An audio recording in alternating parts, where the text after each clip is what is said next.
Hello बच्चों, let's read the question. The question से choose the incorrect order of relative stability of given compound. तो हमें यहाँ पे इनकरेक्ट ऑर्डर सेलेक्ट करना है इनकी रिलेटिव स्टेबिलिटीज़ का। तो आइए इसका की कॉन्सेप्ट देखते हैं।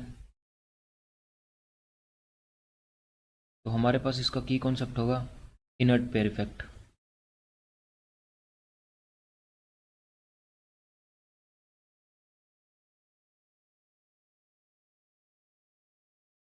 तो आइए देखते हैं हमारे पास इनर्ट पेयर इफेक्ट क्या होता है। The reluctance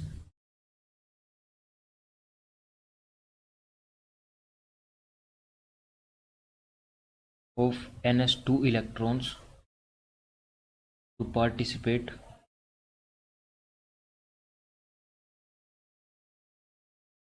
in bond formation in heavier elements of P block।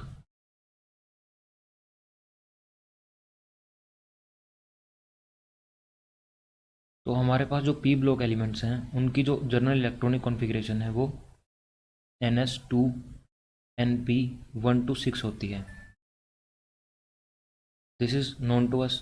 तो जैसे हम डाउन द ग्रुप मूव करते हैं किसी भी पीरियड में, जो हमारे पास ये NS2 वाले इलेक्ट्रॉन्स हैं ये वाले पार्टिसिपेट करना बंद कर देते हैं, यानी this pair of electron become inert.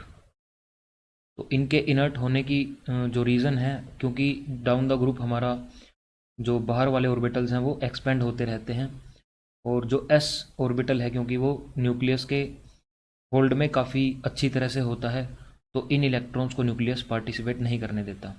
तो हमारे पास यहाँ पे दो ग्रुप्स दिए गए हैं, दैट इज़ एक boron, aluminium, gallium, indium and thallium. उसके बाद carbon, silicon, germanium, tin and lead.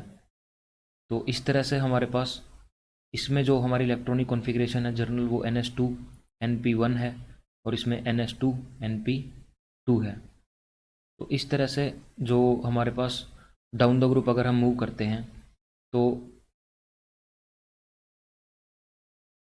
हमारी जो +1 ऑक्सीडेशन स्टेट है वो ज़्यादा रेलेवेंट होगी in case of boron family, और कार्बन फैमिली के केस में +2 ऑक्सीडेशन स्टेट ज़्यादा रेलेवेंट होगी। यानी जो सबसे नीचे वाला एलिमेंट होगा थैलियम की जो +1 ऑक्सीडेशन स्टेट है that is much more stable than thallium 3+, और जो लेड 2+ है that is much more stable than lead 4+। तो इस वजह से डाउन द ग्रुप हमारी +2 ऑक्सीडेशन स्टेट है जो वो कम हो जाएगी, यानी अगर +3 ऑक्सीडेशन स्टेट होती है जनरल ग्रुप की तो +2 रिड्यूस होकर यानी +1 बच जाएगी। उसके बाद हमें ये ऑर्डर दिया गया है थैलियम आयोडाइड, उसके बाद इंडियम आयोडाइड, गैलियम आयोडाइड।